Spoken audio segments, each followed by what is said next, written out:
It's new bike day. Time to get out and see what it can do. Cue the sexy bike intro.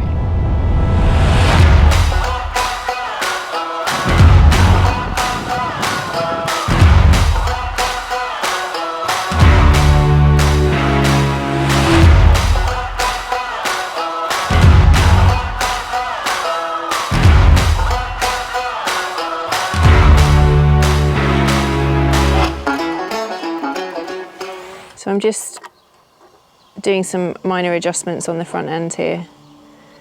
One of the things that Orbea have done on this new Ordu is they've really gone for the adjustability, and they've thought it through so much. And actually, you know, the ergonomics of the bike is so important, because if you've got a fast bike that doesn't fit you, it doesn't work. They've made it really adjustable. I'm just having a little tinker because although this bike will go back to Orbea, it's just a test ride. I don't want to cut too much down and, you know, cut the bars down, that kind of thing, but I want to get it in a decent position for taking it out on the roads and giving it a test. But the whole of the cockpit up the front end of this bike is new, has changed. They've gone to a single stem here, which is obviously a lot more aerodynamic. And this lug here holds the brake bars on, so it's just got one screw there which takes that out. And the whole bar setup has got two positions as well. It's angled slightly down here, so you can have it set there in the down position, or you could flip the whole bar over and have it set higher up. If you're looking down here, you can see these hinged forks at the front, which they've done to reduce the volume of the fork and increase aerodynamics. And I think the whole frame just looks really slick and smooth and aerodynamic. And in comparison with the old Ordu, this new frame has disc brakes. I mean, all the bikes coming out now, not just time trial, but all the road bikes too, all going to disc brakes, so that was an obvious choice for Orbea. But it also means that where you were restricted before with rim brakes on the calipers, now you're not. You're able to ride a wider rim and so wider tyres, which is what everyone's moving to now. It's more aerodynamic, you get better traction and comfort.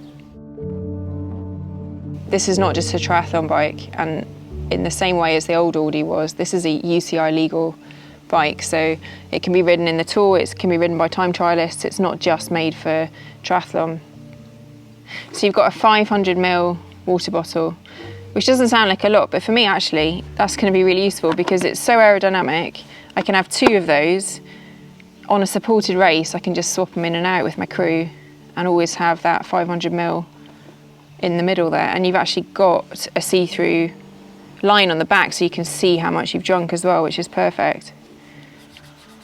That water bottle also hides the Di2 charge point, which is the bottom of the frame there. Okay, it's time for a bit more sexy bike footage.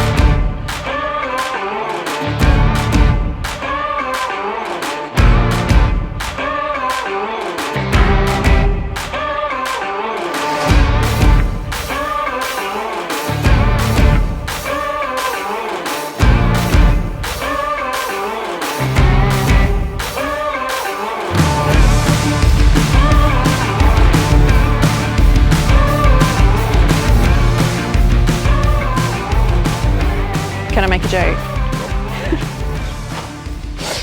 So this is Mark's bike, the old model of the Ordu, and he's got a gel stashed in here still, which I think is probably from Brazil, which might be a year old.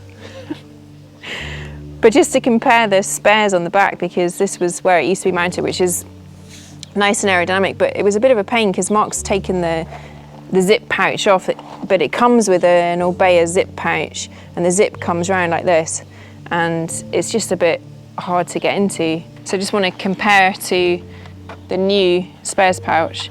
So they've mounted this on the bottom bracket just underneath the frame, and they've actually lowered the bottom bracket here too, and that adds to the handling because you're lowering the centre of gravity of the bike. So let's have a look, see what we can fit in here.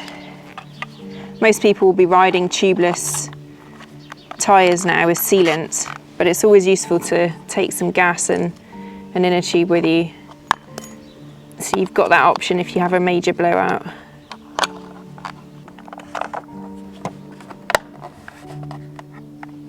There we go. They've really gone to town on this, because you can adjust the seat position into 3 different places. So you've got 2 screws that hold the saddle position on there, and you could have them at the front, middle or back. And I put mine all the way to the front, and you can actually spin these 2 lugs around as well, so you get an extra few millimeters of play there. So I could actually move it forward even more than it is at the moment, and that's meant that I can actually get a nice comfortable distance from the front of the bike, even though the top tube's longer, and I'm more over the bottom bracket. So it's just, ergonomically, it just really works. And it's just these small things like this nice little seal around the seat post here to keep the aerodynamics. First day out on the new Ordu from Orbea.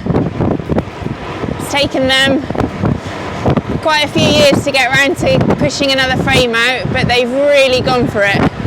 This is not just a rework of the old Ordu frame, it's completely new, and they have thought about everything. And today I get the chance to take it for a spin.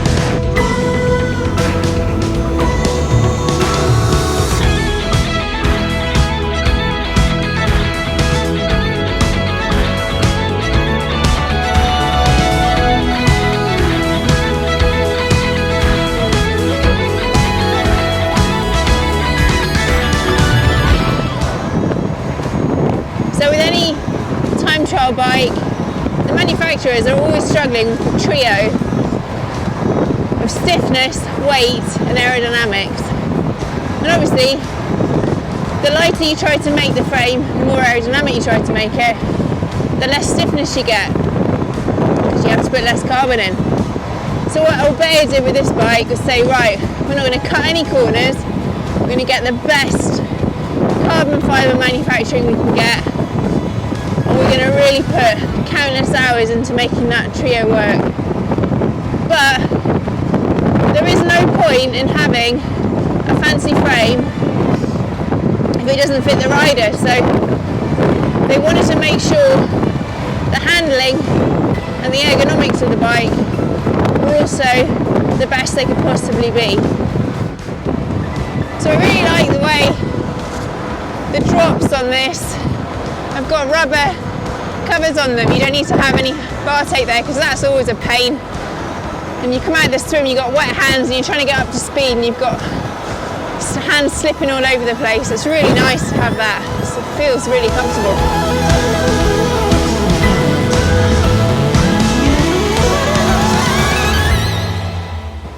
Every ride is different, and you've all got, you know, different requirements for a frame to fit you.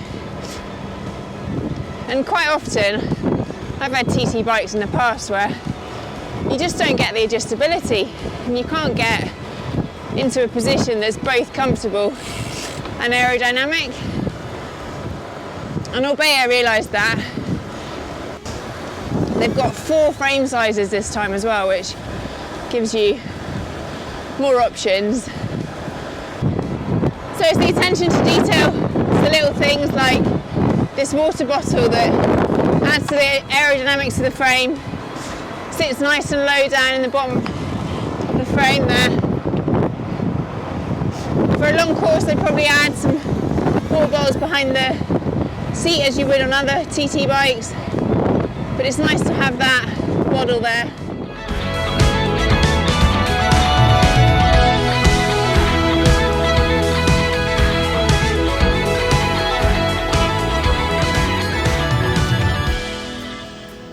The engineers wanted this bike to be rideable, not just in straight lines on the flat, but in the mountains, on courses that, you know, are mixed terrain.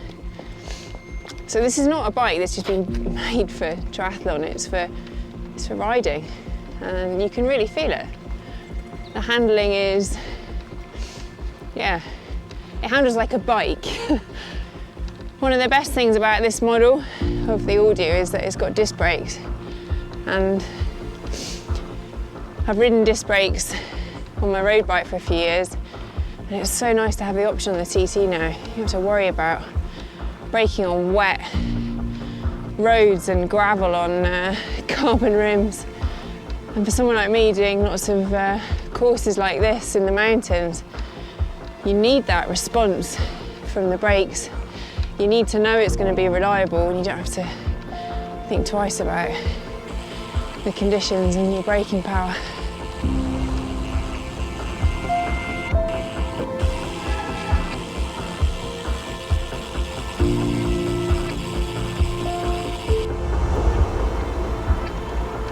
It's only when you get on the technical roads that you feel how responsive this bike is, and it's absolutely amazing. Coming out of corners, standing out your pedals, just putting the power down, feels brilliant. I think it's time to close with a bit more sexy bike footage.